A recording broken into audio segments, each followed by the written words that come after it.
So it'll be a little bit guarded because there's a stranger there, but you can't help but get a taste of the culture. How do they treat each other?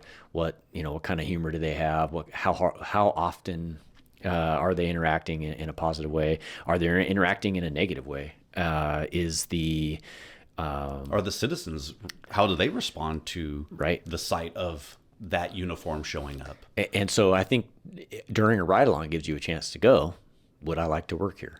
True, like, and be honest with yourself, because the last thing you want to do is commit yourself to a career in a place that you don't fit in with the officers. And culturally, sheriff's departments, police departments, one agency to another, they're going to be different. Mm-hmm. Some people love the culture and the size of a small agency, a medium-sized agency like ours, or a very large agency like others. So where you fit is going to vary by person, and so a ride-along gives you an opportunity. Now, in the old days, we would say, take the first job that comes your way, whoever offers you a job. And there's still some truth to that, because you never know how one day to another is going to go for you in a background process or an interview process or a testing process. So like, if you get a job offer, seriously consider taking it, even today in today's job market where candidates are few and jobs are many. But also make sure you're working in a place that you're willing to work in. And so I don't know if you have any comments on that. Yeah. And I think you can see it in a ride along. And if you can go on multiple, like our agency, because we are trying to recruit the best possible candidates, we encourage candidates to come out. We will get them in a cop car from the moment they take the PST test, or frankly, from the moment they express interest in taking the PST test. Yeah. We will hook them up with a ride along, and more than one, and try different shifts. Graveyard culture, night shift culture is going to be different than swing shift culture, than day shift culture. And that's true in no matter where you're working. And so Friday night is different than Tuesday morning. Yeah. Yep. And despite what I think I often hear people say, well, I want to ride on a weekend. I'm here to tell you, there's no guarantee a Saturday night is going to be better than a Tuesday night. It's going to be different, right? You'll have what you get on the weekends are the working class, the working people who are out at the bars and things like that.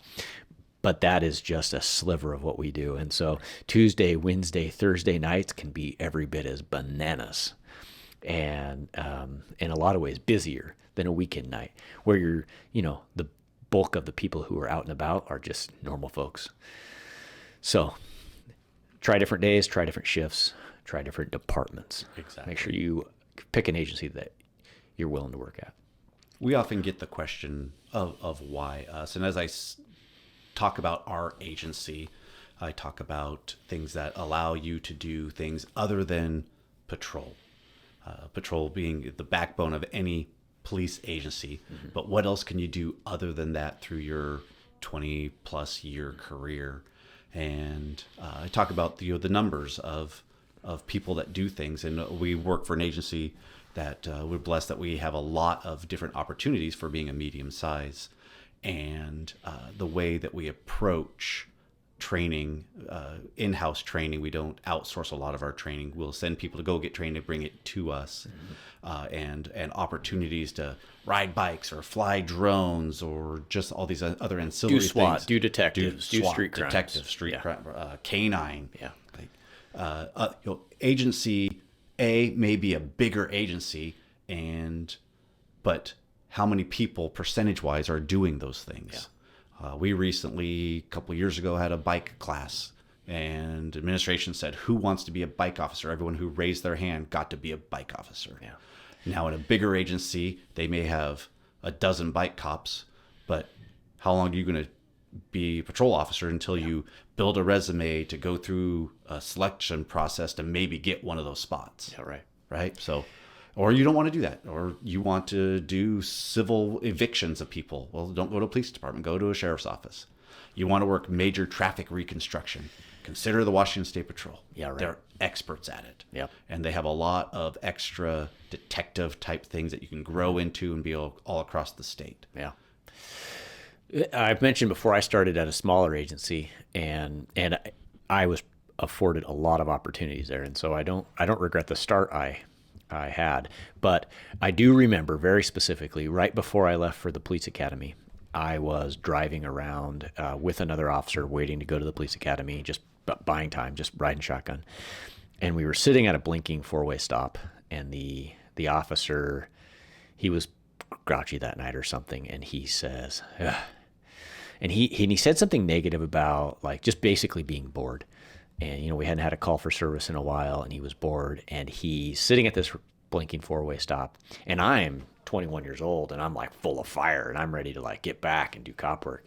And I push back on whatever negative thing he said, and he goes, trust me, someday you will also get bored of driving circles around this town. And so, again, I'm full of fire. I push back. And then I remember years later sitting at that four-way stop, and I'm just going, I am so bored driving circles around this town. And it was just because of that fire to want to do, detectives and specialty assignments. And just, I have nothing negative to say about that agency. They were very good to me, but I wanted to do cop work every day. It was what I was made for it. You're felt wired like for it. And so I wanted to go to an agency that was just a meat grinder, was the reputation that our agency has. And some people think that's a negative reputation, but what that's referring to is like an officer on day shift, swing shift, graveyard, like you are just running call to call to call. And that's what I wanted to do. Now, not everyone wants to do that. And that's important too. Like some people like the idea of being able to be deliberate, be in a slower place, like the agency I came from, and really get down to the nuts and bolts of community policing and things like that. And that is great. What I wanted to do was just run like my hair was on fire from call to call to call to call. Catch criminals, put them in jail. Every day I wanted, and what I remember not long after transferring over is I just like I would end a swing shift and we were running like whatever 90 calls for service in a 7-hour period, and just our small team just running call to call to call, coming back in after a day just sweaty and run ragged, dragging our bags in, stuffing them, and you just feel like we solved every problem in the entire world. Like nothing else is undone. And so you would come back the next day and it would be just that again, and you're like, yep. How is this possible? Like, and they're different people with different problems, but at the end of the day, they're all the same problems. There's different people. And actually, on that same note, no matter where you work, cop work is once you get in on the front porch, like no matter how big the city or how big the county or whether you're whatever, once you're on someone's front porch, like cop work's cop work.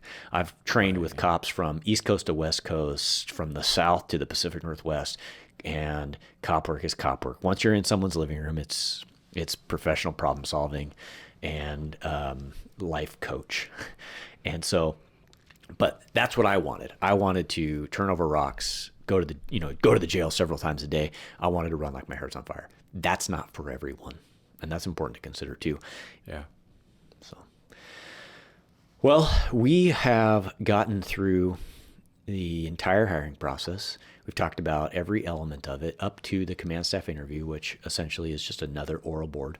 We've talked a lot about the background. You're going to, we've hit on the psychological and the polygraph and all of that. The best advice for that is just be yourself. You can't fake those things. Don't lie. Tell the truth. And so after all of that, you get hired.